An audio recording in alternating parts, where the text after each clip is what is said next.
ജീവിക്കുന്ന മകൻ മതിയോ, അതോ നൂറ്റാണ്ടുകളിൽ ജീവിക്കുന്ന മകൻ വേണമോ എന്ന ചോദ്യം ആധുനിക കാലത്തെ ഒരമ്മയോടാണ് ചോദിക്കുന്നതെങ്കിൽ എന്തായിരിക്കും മറുപടി എന്ന് നമ്മൾ ഒന്നുകൂടി ചിന്തിക്കേണ്ടതുണ്ട്.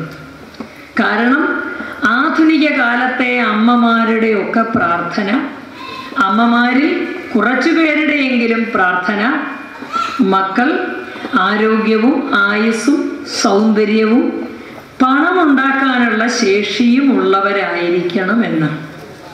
ജീവിത വിജയം എന്ന് പറഞ്ഞാൽ നമ്മൾ പണം, സാമർഥ്യം എന്നൊക്കെയാണ് അർത്ഥമാക്കുന്നത്.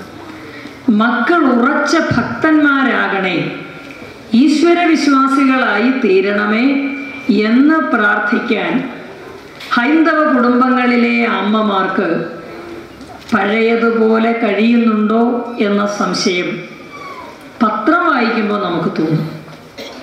പത്രത്തിൽ കാണുന്ന വാർത്തകൾ, അത് മലബാറിലായാലും ശരി, വള്ളുവനാടായാലും ശരി, മധ്യ കേരളമായാലും ശരി, തെക്കൻ ജില്ലകളായാലും ശരി, ഏറിയും കുറഞ്ഞും ഒന്നു തന്നെയാണ്.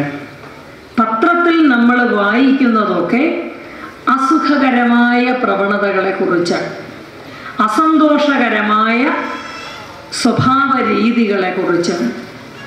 കൊള്ളയും കൊലയുമൊക്കെ പെരുകിക്കൊണ്ടിരിക്കുന്നു, വെറുപ്പും വൈരാഗ്യവുമൊക്കെ വർദ്ധിച്ചുകൊണ്ടിരിക്കുന്നു, ദൗർബല്യവും നിരാശയും മോഹഭംഗവുമൊക്കെ നമ്മെ കൂടുതൽ ക്ഷീണിപ്പിച്ചുകൊണ്ടിരിക്കുന്നു. ഭഗവത്ഗീത പിറന്ന നാട്ടിലാണ് ഇതൊക്കെ സംഭവിക്കുന്നത് എന്നാലോചിക്കുമ്പോൾ നമുക്ക് വലിയ വിഷമം തോന്നും. 2008 അമേരിക്കയിലെ സർവകലാശാലകളുടെ കൂട്ടത്തിൽ ഏറ്റവും പഴക്കമുള്ള കാലിഫോർണിയ സർവകലാശാലയിൽ ഇന്ത്യൻ സംസ്കാരത്തെക്കുറിച്ച് ക്ലാസ് എടുക്കുന്നതിന്, പ്രഭാഷണം നടത്തുന്നതിനൊരു അവസരം കിട്ടി എനിക്ക്. കാലിഫോർണിയ സർവകലാശാലയുടെ മാനേജ്മെൻറ്റ് പഠന വിഭാഗം, സ്കൂൾ ഓഫ് മാനേജ്മെൻറ്റ് സ്റ്റഡീസ്, അവരായിരുന്നു എന്നെ പ്രഭാഷണത്തിന് വിളിച്ചത്. ആ പ്രവേശന കവാടത്തിൻ്റെ വാതിൽക്കൽ ഒരു മരം ഇങ്ങനെ തറയൊക്കെ കെട്ടി വളർത്തിയിട്ടുണ്ട്. അപ്പോൾ ഞാൻ അവിടെ ചെന്നപ്പോൾ അതിൻ്റെ വിഭാഗത്തിൻ്റെ ഡീനായ പ്രൊഫസർ ഡെറക് വിൽ, അദ്ദേഹം എന്നോട് പറഞ്ഞു, ഈ തറയ്ക്കൊന്ന് ചുറ്റിപ്പോരൂ. അപ്പോൾ ഞാൻ ചോദിച്ചു, എന്താണ് ഈ മരം, എന്തിനാണ് ചുറ്റിപ്പോരുന്നത്? അദ്ദേഹം പറഞ്ഞു, ഇത് വളരെ വിശിഷ്ടമായ ഒരു മരമാണ്.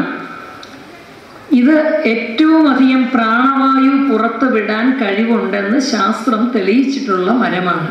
വൃക്ഷങ്ങൾ ചെയ്യുന്നത് അങ്ങനെയാണ്. അവർ പരമശിവനെ പോലെയാണ്. കാളകൂടം സ്വയം ഭക്ഷിച്ചിട്ട് ലോകത്തിന് അമൃത് തരികയാണ്.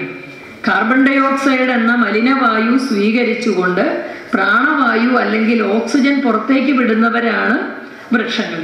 അതിൽ ഏറ്റവും അധികം ഓക്സിജൻ അല്ലെങ്കിൽ പ്രാണവായു പുറത്തേക്ക് വിടാൻ കഴിവുള്ള ഒരു വൃക്ഷമാണ് ഇത്.